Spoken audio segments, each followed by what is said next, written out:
हमारे चैनल को सब्सक्राइब करें और बेल आइकन दबाएं। एक नामचीन अपराधी विनोद चौहान की पारुल सोलंकी से शादी के सिर्फ 4 दिन पहले हत्या हो जाती है, वो भी तब जब उसने जुर्म की जिंदगी छोड़ देने का फैसला कर लिया था। आज इस केस के दूसरे और आखिरी भाग में इस कत्ल की सच्चाई से पर्दा उठेगा। क्राइम पेट्रोल सतर्क।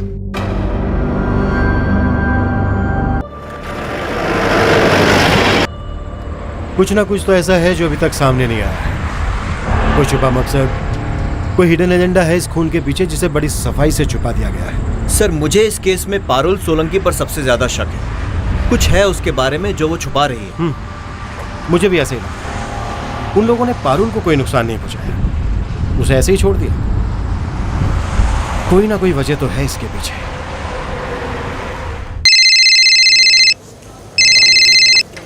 हेलो, आनंद मिश्र। हाँ बोलूँ जो। क्राइम ब्रांच से गिरीश मोदी बोल रहा हूँ।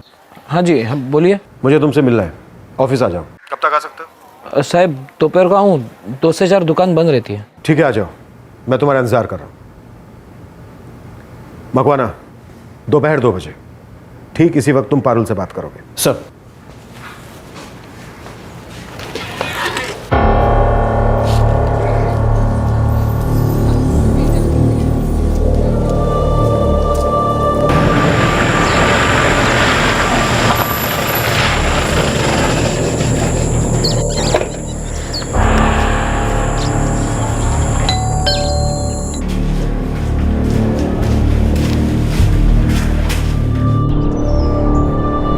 मैं बहुत परेशान थी, टूट सी गई थी मैं। फिर तुम अपने पहले पति के पास वापस लौट आई, जिससे तुम्हारा तलाक हो चुका है। नहीं, वो आए थे मेरे पास। जो कुछ भी हो साहब, पर हम कभी पति पत्नी थे। हमारा एक बेटा भी है। हमारे बीच मतभेद थे, मनभेद नहीं थे। अब भी कहीं थोड़ा अपनापन बाकी है। तो तुम उसे दिलासा देने गए थे? मैं उसका दुख बांटने गया था।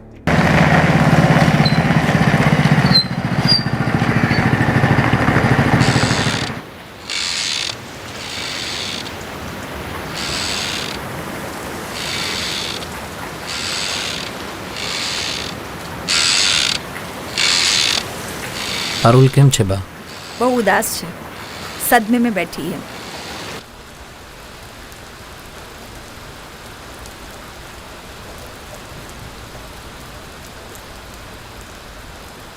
दरअसल मुझे खुशी होनी चाहिए तुम्हारे ये हालात देखकर, पर सच कहूं पारुल तो मैं बहुत दुखी हूं। एक वक्त था जब हमने सुख दुख बांटा है।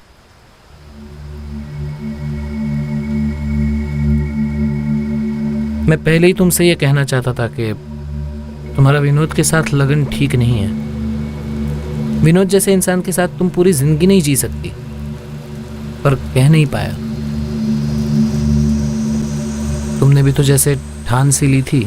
मैं अंदर से टूट चुकी थी आनंद। मैं अपना जीवन जीना चाहती थी। तुम्हारा जीवन भी तुम्हारे साथ था, तुम्हारा जीवन साथी भी तुम्हारे साथ था। तुम ही चली गई। हर्ष अभी तक ये स्वीकार नहीं कर पाया है कि तुम जा चुकी हो। वो अभी भी तुम्हें याद करता है।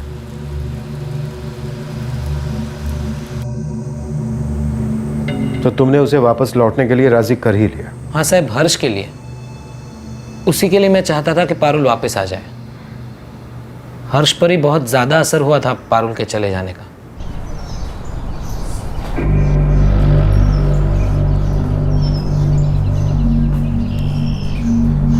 हर्ष, खाना तैयार है, तू जाके कपड़े बदल ले, जा।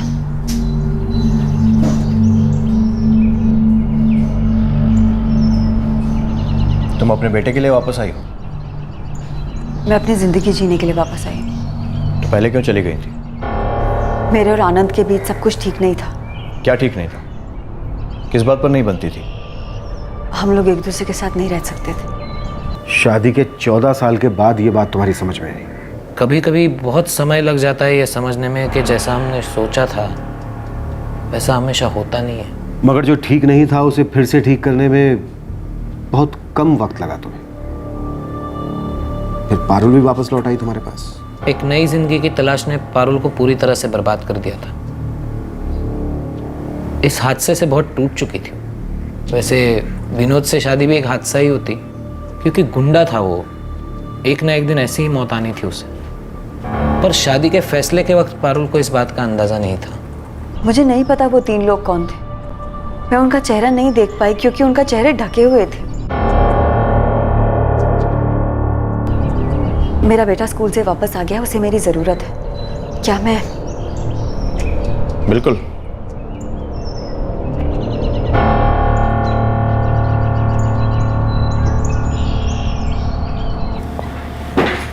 आनंद मिस्त्री, क्या पारुल ने ही विनोद को मरवाया है?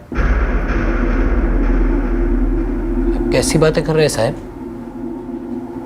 पारुल एक सीधी सादी सी औरत है जो गलत रिश्ते में फंस गई थी बस, लेकिन वो कभी किसी को मरवा नहीं सकती साहब। बाप, अब तो हम में से किसी एक के साथ रहो। यहाँ अकेली कैसे रह पाएगी आप? हितन बेटा, धवल बेटा, मैं यहाँ ठीक हूँ, संभालूंगी सब। बा, अपनी उम्र देखो, नहीं रह पाओगी।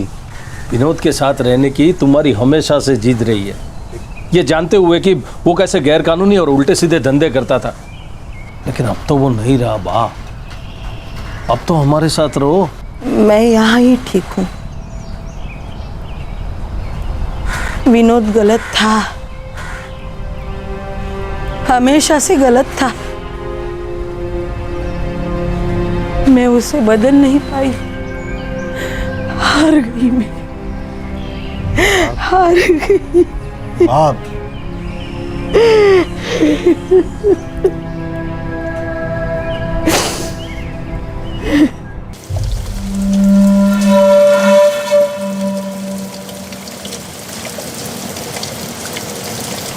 उसने कभी हमारी बात नहीं मानी, हमेशा अपनी चलाती है।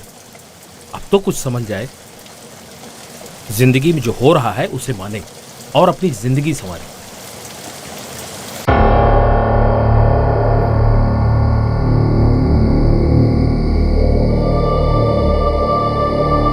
पारुल, मैं बहुत खुश हूं कि तुम इस घर में वापस आ गई।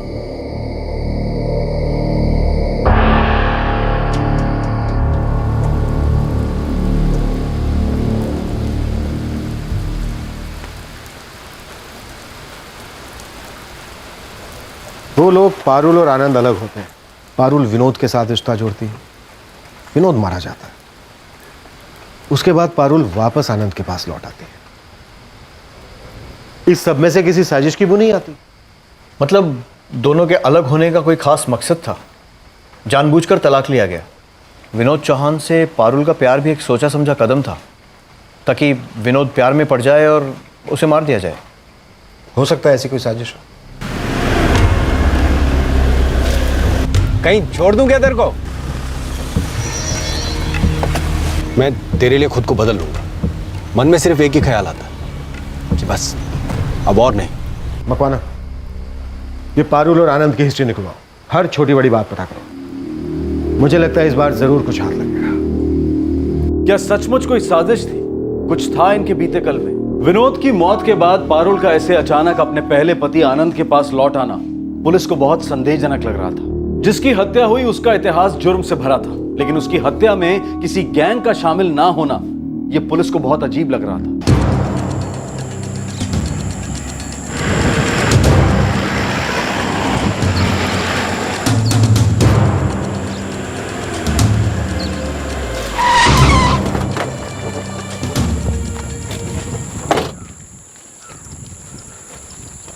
हाँ वेल जी, बोल, क्या पता चला? साहब, ये पारुल और आनंद बड़ी जानी मानी लव स्टोरी है इनकी। पर विनोद चौहान से इसका कुछ लेना देना था क्या? वो तो नहीं पता साहब, लेकिन 14 साल पहले जब इन लोगों का प्यार हुआ था तो दोनों का अपने घर वालों के साथ बहुत झगड़ा हुआ था। आनंद तब 26 साल का था और पारुल तब कुछ 20 साल की थी। मुझे ना समझ में ही नहीं आ रहा है कि अगर बापूजी को हम दोनों के बारे में पता चलेगा ना तो वो क्या बोलेंगे। कभी ना कभी तो पता चलेगा ना पारुल। बता दो उनको। मैं बता दूं या तुम साथ चलोगे? हाँ, मैं आऊंगा। पहले तुम्हारे बापूजी से बात करेंगे, फिर मेरे बापूजी को बताएंगे। तैयार रहना, दोनों उछल जाएंगे। बापूजी! उसकी हिम्मत कैसे हुई मेरे घर में आकर तेरा हाथ मांगने की? हम दोनों एक दूसरे से प्रेम करते हैं और एक दूसरे से लगन करना है हमें। बापूजी! बेशरम, उसकी जात में लगन करवाऊंगा मैं तेरा। बिरादरी थूकेगी मुझ पे। कुछ भी हो जाए, लगन अगर करूंगी तो उसी से करूंगी। सुन ले, अपने हाथों से गला दबा के मार दूंगा। पर तूने इस बारे में सोचा भी तो? इतनी मेहनत करने की कोई जरूरत नहीं है। अगर मेरा लगन उससे नहीं हुआ ना तो अपने आप को मार डालूंगी मैं। बहुत जबान चलाती है। मेरी इज्जत मिट्टी में मिलाई ना तूने, तो सोच ले मैं भूल जाऊंगा कि मेरे कोई बेटी भी है। हाँ तो शू बोले छे पारुल बेटा, हमेशा बड़ों के खिलाफ जाना जरूरी है क्या? हमेशा अपनी मनमानी करेगी?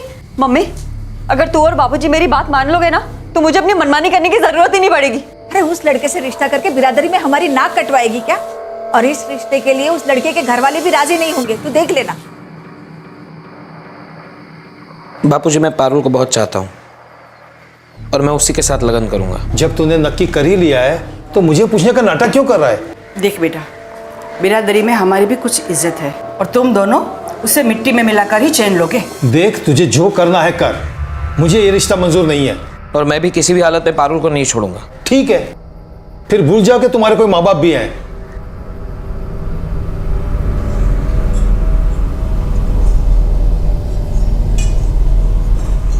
आनंद, ऐसे गुस्सा करके क्या होगा? कुछ ना कुछ तो सोचना ही पड़ेगा ना। पता है पारुल, अब हमें वही करना होगा जो हमको ठीक लगे। मतलब हम हमारे माँ बापूजी के विरुद्ध जाएंगे? अगर हम ऐसा करते हैं तो वो फिर कभी हमारा मुंह नहीं देखेंगे।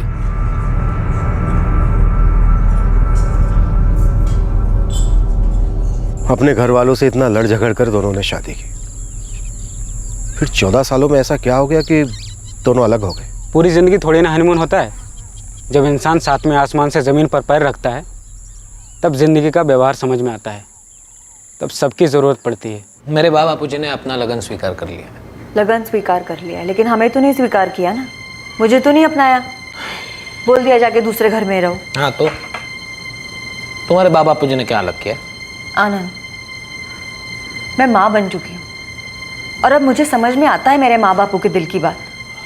वो लोग बूढ़े हो रहे हैं, उन्हें ज़रूरत है हमारी, और मुझे भी तो याद आती है ना उनकी। तुम्हें अच्छी तरह से पता है तुम्हारे बापूजी को मैं फूटी आंख नहीं भाता। हाँ, लेकिन इससे हम दोनों अलग तो नहीं हो रहे ना। और पहले भी उनके मना करने पर भी हम दोनों अलग नहीं हुए थे। अगर इस उम्र में मैं उनसे मिलने जाती हूँ तो क्या खराबी है आनंद? मेरे माँ बापूजी हैं वो। मैंने कहा ना, तू उनसे नहीं मिलोगी बस। क्यों नहीं मिलोगी? हर्ष को भी घर परिवार मिलेगा, नाना नानी का प्यार मिलेगा। और वैसे भी आनंद, उन लोगों को अब हमारे साथ रहने से कोई शर्म नहीं आती।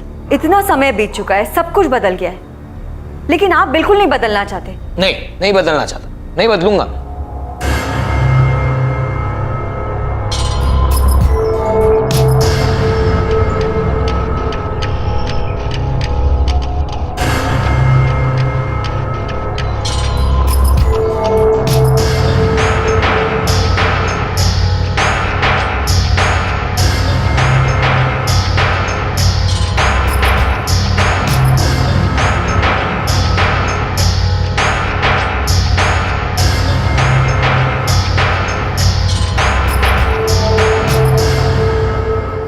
मैं जा रही हूँ।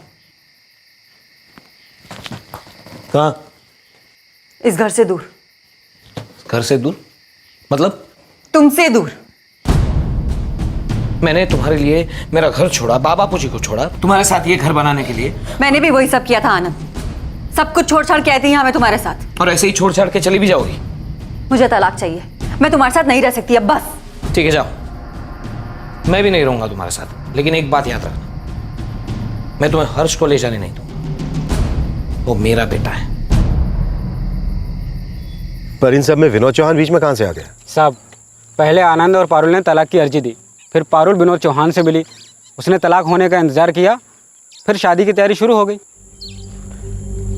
कहानी बस इतनी सी है या कुछ और भी है जो हमें पता नहीं चल रहा? सर, अब तक हम वो कड़ी नहीं ढूंढ पाए हैं जिससे ये पता चले कि क्यों शादी से बस 4 दिन पहले विनोद चौहान का खून हो गया।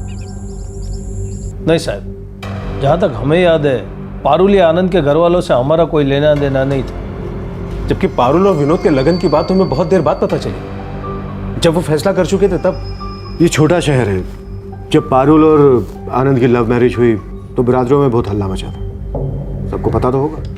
अरे साहब, कुछ बातें घर की चार दीवारी के बाहर आती ही नहीं है, भले ही चाहे कोई बिरादरी के बाहर जाकर कुछ करे। हम उस वक्त थोड़ी खुसर पुसर हुई थी, लेकिन इतना भी नहीं कि शहर भर को पता चल जाए। अब तो बोलते बोलते जबान भी थक गई है साहब। जरा भी खबर होती कि ऐसा कुछ होने वाला है तो विनोद भाई के साथ होते हम लोग। क्या ऐसा भी हो सकता है कि विनोद पारुल को बहुत पहले से जानता हो, पारुल और आनंद के अलग होने के पहले से?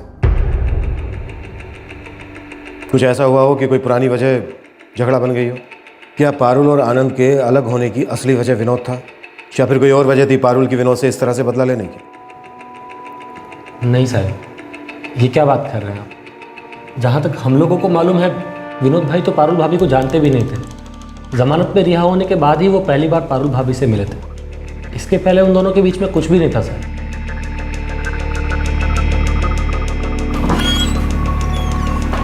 सर, पारुल के फ़ोन रिकॉर्ड्स की जांच कर लिए, कुछ नहीं मिला। कुछ समझ में नहीं आ रहा है।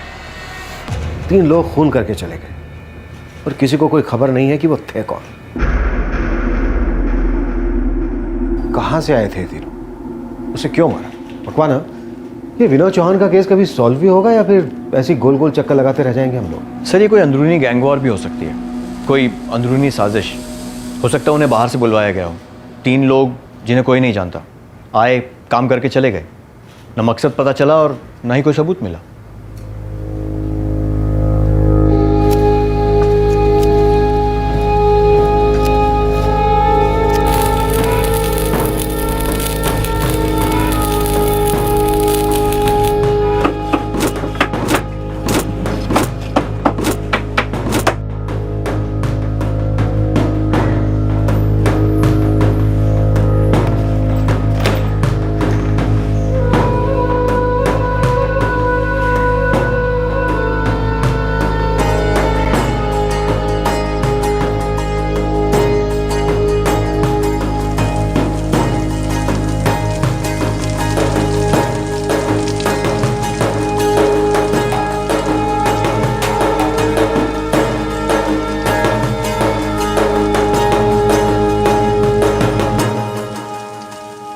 क्या ये केस ऐसे बिना सुलझे ही रहने वाला था?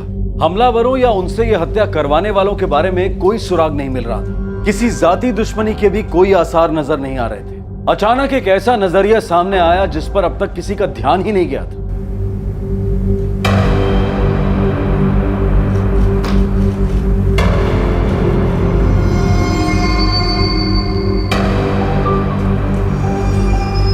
जो कुछ भी हो साहब, पर हम कभी पति पत्नी थे। हमारा एक बेटा भी है। हाँ साहब, हर्ष के लिए, उसी के लिए मैं चाहता था कि पारुल वापस आ जाए। एक नई जिंदगी की तलाश ने पारुल को पूरी तरह से बर्बाद कर दिया था।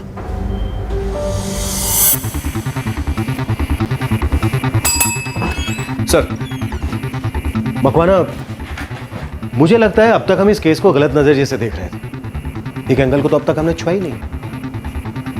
पारुल ने आनंद को छोड़ा है। यह भी तो हो सकता है कि आनंद नहीं चाहता हो कि पारुल और विनोद की शादी हो, पर उसने अपनी मर्जी से पारुल को तलाक दिया था। फिर भी इस एंगल के बारे में हमने नहीं सोचा है।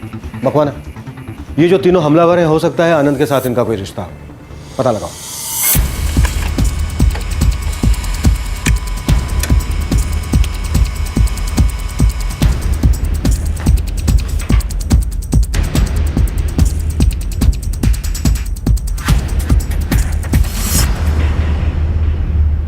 सर, आनंद की पारुल से कई महीनों तक कोई बात नहीं हुई है। कोई ऐसे कॉल रिकॉर्ड्स भी नहीं है जिनसे उस पर शक हो।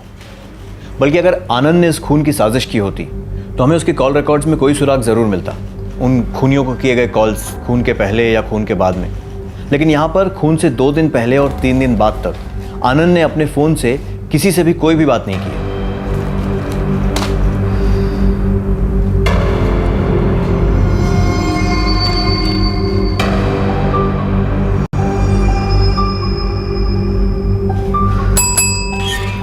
सर, भगवान वो फोन रिकॉर्ड्स लेकर आओ, मुझे फिर से देखना है। सर, मर्डर से 2 दिन पहले और 3 दिन बाद तक कोई फोन कॉल ही नहीं है। Yes sir.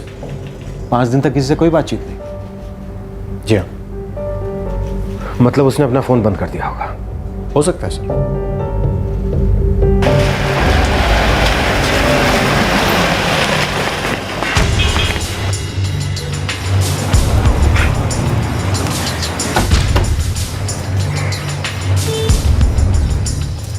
मुझे पारुल और विनोद के लगन का कार्ड मिला था। उसने पूरे शहर को बुलवा दिया था। लोगों को जैसे बस बातें बनाने का मौका मिल गया था। सब मुझसे आकर पूछते थे, ये क्या हो रहा है आनंद भाई, सुना आनंद भाई, तुम्हें पता था आनंद भाई? तो मुझे किसी को कोई जवाब नहीं देना था, बस बंद कर दिया फोन। तुम्हें बुरा लगा कि पारुल किसी और से शादी कर रही थी? मुझे किसी से बात नहीं करनी थी, किसी को बताना नहीं था हम लोग क्यों अलग हुए। वो झूठ बोल रहा है। उसकी आंखों से साफ पता चल रहा था कि उसे बहुत धक्का लगा था इस खबर से। 5 दिन तक कोई बातचीत नहीं। उसका कहना है कि वो लोगों से बात करने से बच रहा था। मुझे लगता है उसने जानबूझकर ऐसा किया ताकि खूनियों से उसकी बात ना हो और उस पर किसी को शक ना हो। लेकिन सर, उसके फ़ोन पर इसके पहले भी ऐसे कोई कॉल्स नहीं है जिनसे उस पर शक हो। उसने ये सब कुछ बहुत चालाकी से किया होगा।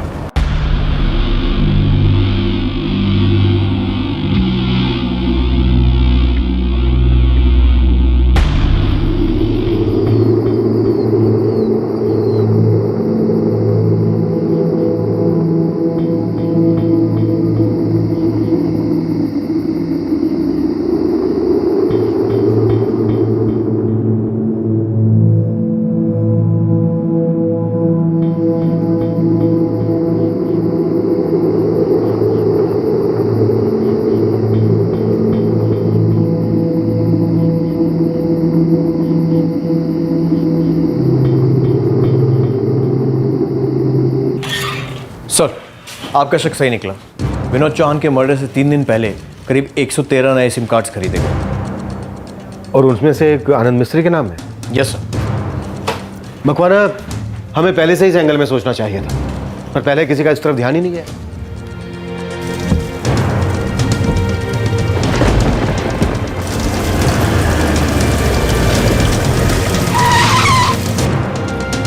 हाँ साहब, ये वही आदमी है जिसने सिम खरीदा था। 100%।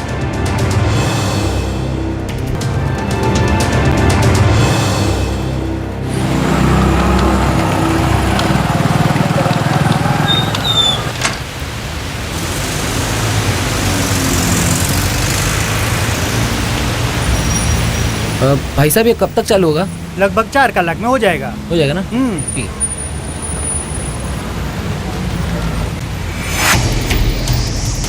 थैंक्स। ठीक है सर। जिन लोगों से आनंद ने बात की उनमें से एक का नाम फूलजी है। ये पास के ननकू गांव में दिहाड़ी मजदूर है। लेके आओ उसे। कहाँ लेके जा रहे हो? अरे मैंने किया क्या साहब? अरे साहब,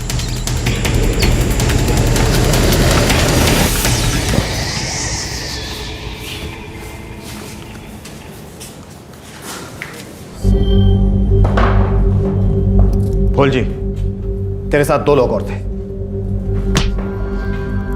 कौन थे वो? विलास और कंदर। कहाँ मिलेंगे?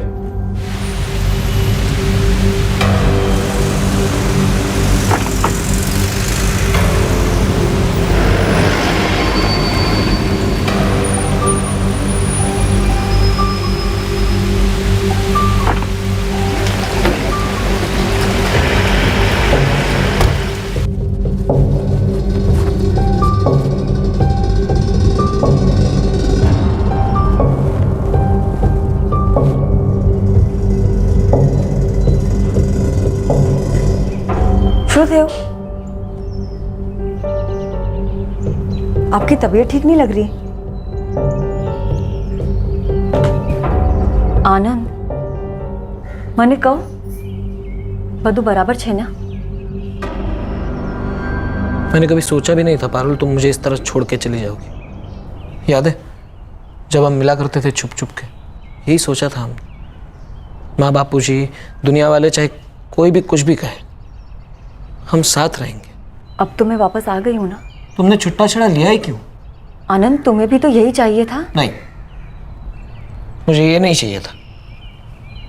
मुझे ये नहीं पता था कि तुम्हारा किसी और से शादी करना इतना चुभेगा दिल को। तुमने पहले कभी कही नहीं इस बारे में कुछ मुझसे? मैं सोच रहा था तुम्हें खुद से इस बात का एहसास क्यों नहीं हो रहा। हर्ष को रोज देखता था मैं, अपना अलग होना ना उसके समझ में आ रहा था, ना वो सह पा रहा था।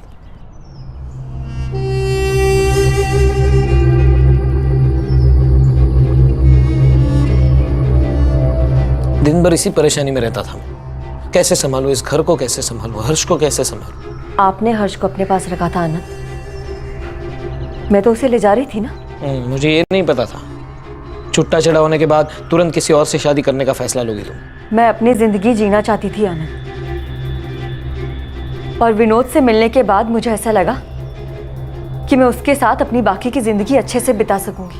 और मैं कैसे बर्दाश्त कर सकता था तुम्हारी शादी किसी और के साथ होते हुए देख।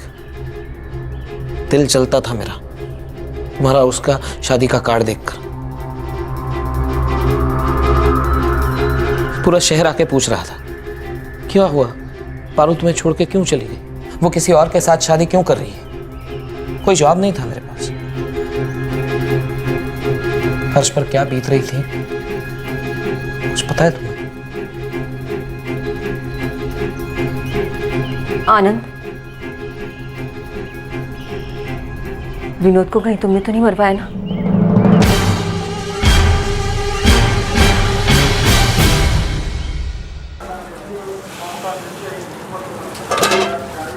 आनंद भाई, आज कोई काम नहीं मिला, पैसे कल दे दूं तो चलेगा? फूल जी, तुम्हें पता है मैं उधार नहीं रखता। आनंद भाई, मैं कहीं भागा थोड़ी ना जा रहा हूँ, कल मैं ज़रूर दे दूंगा। कल याद से दे देना। फूल जी, नहीं आओ तो। जी आनंद भाई। तुम मेरा एक काम करोगे? आनंद भाई, दिहाड़ी मजदूर हूँ, काम की तलाश रहती है, काम को कैसे ना बोल सकता हूँ। आनंद भाई, विनोद भाई कितना खतरनाक आदमी है, आप बरोबर जानते हैं ना? देख, उसे तुझ पे कोई शक नहीं होगा, तुझसे कोई खतरा होगा ये वो सोच भी नहीं सकता है। और मैं हूं ना, मैं बताऊंगा ये सब कब करना है, ठीक है? आराम से हो जाएगा सब। और वैसे भी मैंने सुना है कि सब बुरे काम छोड़ रहा है वो अभी। ना आनंद भाई, मुझे डर लग रहा है। किसी को साथ लेके जाना ना, कोई जान पहचान वाला होगा ना। हाँ, और मुफ्त में करने को थोड़ी बोल रहा हूँ मैं। देख, इतना पैसा दूंगा कि 1 साल ऐश से कट जाएगा, समझ फूल जी। मैं नहीं चाहता कि मेरी पत्नी उसकी पत्नी बने। लोग थूकेंगे मुझ पर। 1 साल तक का पैसा, और जब चाहे मेरी दुकान से राशन उठा लेना।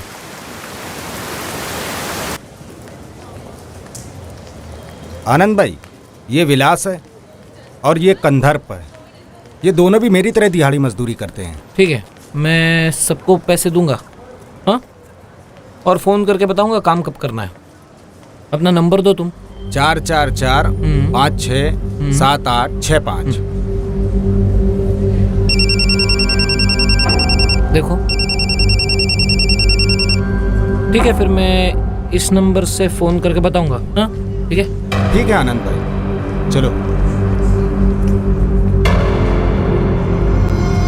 उस दिन मैंने फूल जी को तुम्हारा पीछा करने को कहा, तुम लोगों ने आशीष की दुकान से गहने खरीदे।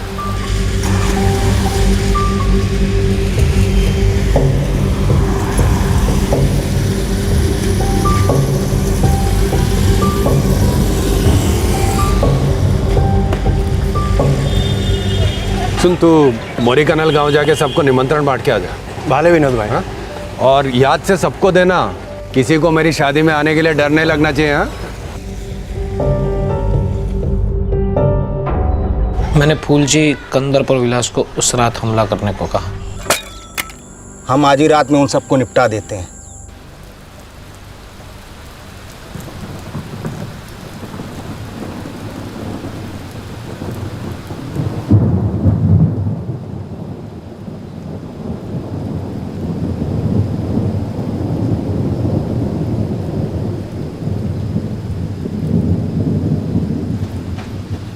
पुलिस को मुझ पर शक है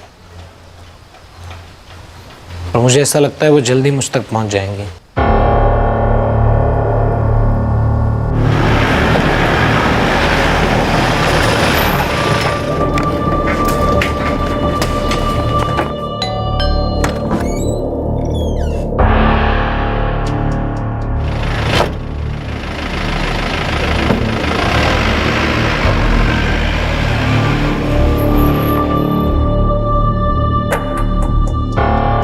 नहीं, पारुल को कुछ नहीं पता।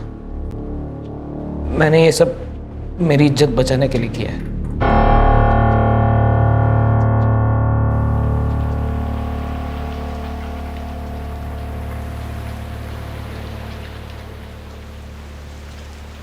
उन्होंने अपनी मर्जी से मुझे तलाक दिया था। मुझे नहीं पता था कि वो मेरी शादी से इतना परेशान थे। तुम दोनों ने हमेशा वही किया जो तुम्हें सही लगा। घर वालों में झगड़े होते हैं, मनमुटाव होता है, मगर घर बार जोड़ के रखना तुम दोनों का काम था। तुम दोनों को आपस में बैठकर सब सुलझाना चाहिए था, तो बातचीत से सब हल हो जाता है। मगर इस बात का क्या मतलब कि क्या करना चाहिए था और क्या नहीं। अब जो भी हुआ, तुझे अपनी बाकी की जिंदगी ऐसे ही गुजारनी है।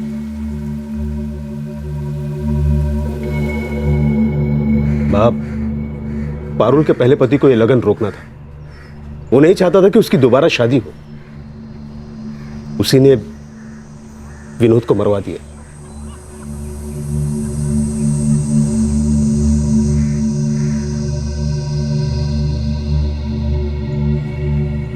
मेरे दिमाग में तो ये बात ठीक से जा ही नहीं रही। जब विनोद भाई को प्यार हो गया, लगन करके घर बसाने की बात सोच लिया, ये धंधा छोड़ने की बात सोच लिया, तब मर्डर हो गया। और ये मर्डर पारुल भाभी के पति ने करवाया।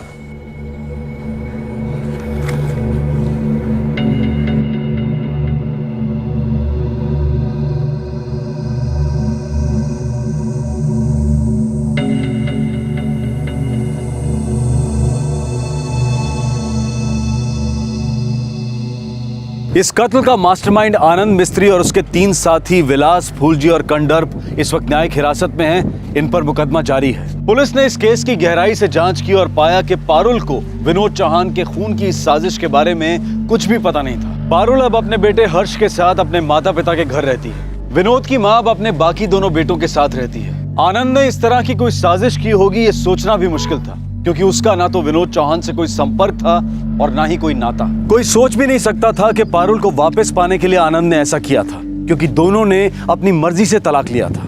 इस केस के दोनों सिरों पर एक प्रेम कहानी थी, एक आनंद और पारुल के बीच और दूसरी विनोद और पारुल के बीच। पर दोनों कहानियों का अंत दुखद हुआ।